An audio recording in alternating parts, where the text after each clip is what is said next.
Hello, this is my audio statement of choices.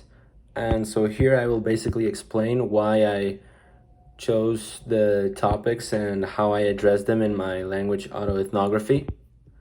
And so, well, first of all, I would like to say that my audience certainly impacted my language choices. For example, with my parents, I decided to use sort of more relaxed kind of language, kind of more vulnerable because, like I said in my essay, I feel more comfortable with them.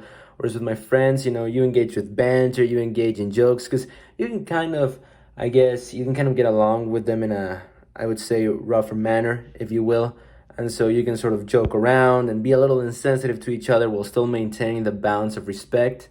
It definitely affected what kind of like topics I chose to engage in.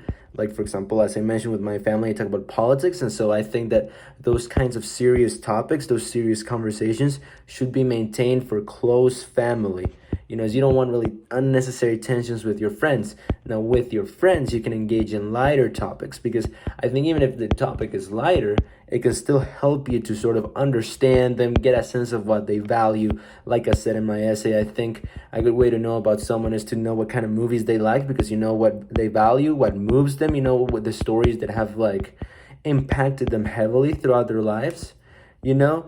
And so I think that I also took a decent amount of risks when it came to writing this essay because, for example, I exposed my more vulnerable side regarding what I discuss with my family. That is not something that I really talk about casually with other people, and at the same time, I think that I also took the risk of kind of providing that more emotional side with the family, as well as telling my classmates how I get along with my friends.